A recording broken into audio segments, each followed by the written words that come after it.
माँ महागौरी की कथा। नवरात्रि का पर्व भक्त श्रद्धा और आस्था के साथ मना रहे हैं। नवरात्रि में 9 दिनों तक व्रत रखे जाते हैं। माँ भगवती के 9 रूपों की पूजा की जाती है, लेकिन नवरात्रि के अष्टमी और नवमी के दिन को महत्वपूर्ण माना जाता है।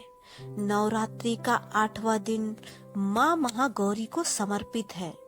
नवरात्रि के पहले दिन माँ शैलपुत्री, दूसरे दिन माँ ब्रह्मचारिणी, तीसरे दिन माँ चंद्रघंटा, चौथे दिन माँ कुष्मांडा, पांचवें दिन माँ स्कंद माता, छठे दिन माँ कात्यायनी और सातवें दिन माँ कालरात्रि की पूजा की गई।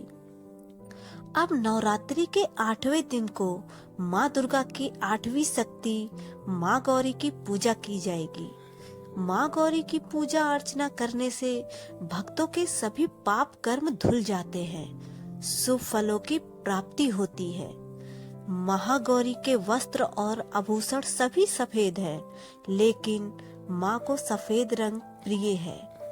पूजा में भी माँ को सफेद चीजें और भोग अर्पित किए जाते हैं। सफेद रंग प्रिय होने के कारण इन्हें श्वेतांबरा भी कहा गया है।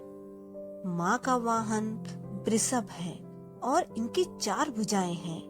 ऊपर वाले दाहिने हाथ में अभय मुद्रा है और नीचे वाले हाथ में त्रिशूल है। ऊपर वाले बाएं हाथ में माँ ने डमरू धारण किया है और नीचे वाले हाथ में वर मुद्रा है। माँ की पूरी मुद्रा बहुत शांत है। माँ महागौरी की पूजा मंत्र है। माँ दुर्गा की 8वीं शक्ति माँ महागौरी की पौराणिक कथा के अनुसार, माँ ने भगवान शिव को पति के रूप में प्राप्त करने के लिए कठोर तपस्या की।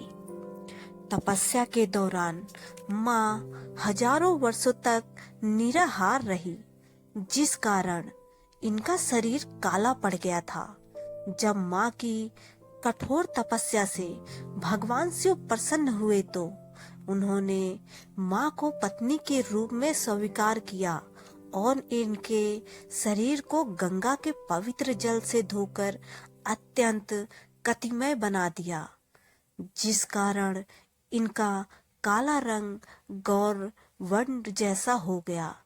इसके बाद माँ पार्वती के इस स्वरूप को महागौरी के नाम से जाना गया।